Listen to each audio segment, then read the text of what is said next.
ഉപനേതൃപദവി തർക്കങ്ങൾക്കിടെ LDF യോഗം ഈ മാസം 17-ന് ചേരും. തർക്കങ്ങൾ നിലനിൽക്കുമ്പോഴും യോഗത്തിൽ പങ്കെടുക്കുമെന്നാണ് CPI നിലപാട്. ഇന്നലെ ചേർന്ന CPM സംസ്ഥാന സെക്രട്ടേറിയറ്റ് യോഗം ചേരാൻ നിർദ്ദേശം നൽകിയിരുന്നു.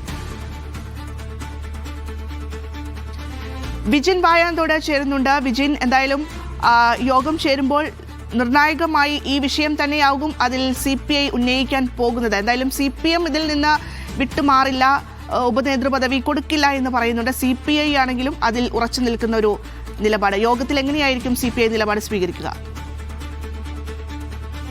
ആരതി, കഴിഞ്ഞ 2 ആഴ്ച മുമ്പ് ചേർന്ന CPIയുടെയും CPMന്റെയും സംസ്ഥാന സെക്രട്ടേറിയറ്റ് യോഗത്തിൽ LDF യോഗം ചേരണമെന്ന ആവശ്യം ഉയർന്നിരുന്നു. CPI LDF യോഗത്തിൽ പങ്കെടുക്കും എന്ന് നേരത്തെ തന്നെ വ്യക്തമാക്കിയിരുന്നു. TP രാമകൃഷ്ണൻ നേരിട്ട് CPI സംസ്ഥാന കമ്മിറ്റി ഓഫീസിൽ MN സ്മാരകത്തിലെത്തി ഉഭയകക്ഷി ചർച്ച നടത്തുകയും ചെയ്തിരുന്നു.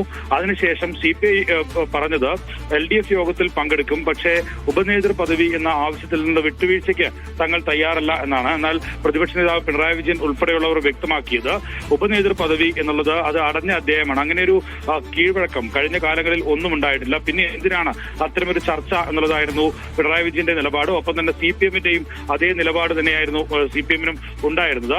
അതിനിടയിൽ ആണ് നിലവിൽ കഴിഞ്ഞ ദിവസം ചേർന്ന CPM സംസ്ഥാന സെക്രട്ടേറിയറ്റ് യോഗം LDF യോഗം വിളിച്ചുകൂട്ടാനുള്ള നിർദ്ദേശം നൽകിയത്.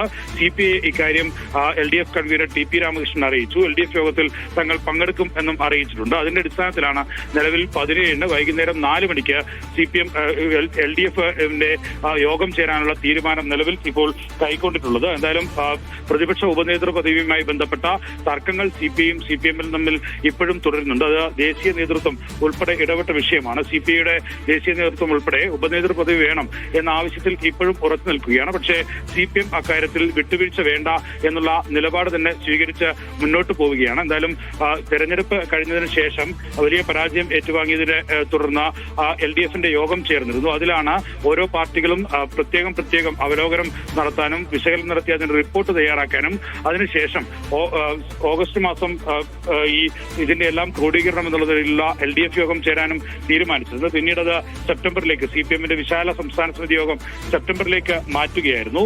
അതിനുശേഷം LDF യോഗം ചേർന്ന് തെരഞ്ഞെടുപ്പ് പരാജയം വിലയിരുത്തും എന്നുള്ളതായിരുന്നു നിലവിൽ പറഞ്ഞിരുന്നത്. ഇപ്പോൾ ഏകദേശം 2 മാസത്തിന് ശേഷമാണ് LDF യോഗം ചേരാനുള്ള തീരുമാനം കൈക്കൊള്ളുന്നത്. അതിൽ പ്രധാനമായും തെരഞ്ഞെടുപ്പ് അവലോകനമോ വിശകലനമോ അതുമായി ബന്ധപ്പെട്ട തെറ്റുതിരുത്തലിലേക്കോ എല്ലാം പോകാൻ പോകുന്നു. നിലവിൽ സർക്കാരിനെതിരായ UDF സർക്കാരിനെതിരായ വലിയ തരത്തിലുള്ള പ്രതിഷേധം ജനങ്ങൾക്കിടയിൽ ഉയരുന്നുണ്ട്. അത് LDF എന്നുള്ള നിലയിൽ തന്നെ ജനങ്ങൾക്കിടയിൽ പ്രതിഫലിപ്പിക്കണം, അതിന്റെ പ്രത്യക്ഷ സമരത്തിലേക്ക് കൂടി കടക്കണം, പ്രതിഷേധം ഉയർത്തിക്കൊണ്ടുവരണം എന്നുള്ള തീരുമാനത്തിന്റെ ഭാഗമായിട്ടാണ് നിലവിൽ ഇപ്പോൾ LDF യോഗം 17-ന് ചേരാൻ തീരുമാനിച്ചിരിക്കുന്നത്. എന്തായാലും ഇക്കാര്യത്തിൽ പ്രതിപക്ഷ ഉപനേതൃ പദവിയുമായി ബന്ധപ്പെട്ട ചർച്ചകൾ അത് CPI ഉയർത്തുമെന്ന കാര്യത്തിൽ സംശയമില്ല. അപ്പോഴും LDFലെ മറ്റ് ഘടകകക്ഷികൾ ഉൾപ്പെടെ CPIക്ക് പിന്തുണ നൽകുന്ന സാഹചര്യം ഉണ്ടായിട്ടില്ല. കാരണം INLും RJDയും ഉൾപ്പെടെയുള്ള കക്ഷികൾ പറഞ്ഞിരുന്നത് CPI അനാവശ്യമായ വാശിയാണ് ഇക്കാര്യത്തിൽ തുടരുന്നത്. LDFന്റെ ഒരു കെട്ടുറപ്പിനെ പോലും ബാധിക്കുന്ന നിലയിലേക്ക് CPIയുടെ നിലപാട് മാറുന്നു എന്ന് പരോക്ഷമായും പ്രത്യക്ഷമായും ഒക്കെ നിലവിൽ ഈ ഘടകകക്ഷികൾ തന്നെ നിലപാടെടുത്തിട്ടുണ്ട്. അതുകൊണ്ട് തന്നെ CPIയുടെ ആവശ്യം LDF യോഗത്തിൽ ഉന്നയിച്ചാലും അത് നിരാകരിക്കപ്പെടാനുള്ള സാധ്യതയാണ് നിലവിൽ എന്തായാലും ഉള്ളത്. എന്തായാലും കുറെ കാലത്തിന് ശേഷം തർക്കങ്ങൾക്ക് ഒടുവിൽ നിലവിൽ 17-ന് LDF യോഗം ചേരാനുള്ള തീരുമാനം കൈക്കൊണ്ടിരിക്കുന്നു. അത് CPIയെയും മറ്റ് ഘടകകക്ഷികളെയും LDF കൺവീനർ തന്നെ നേരിട്ട് അറിയിക്കുകയും ചെയ്തിട്ടുണ്ട്.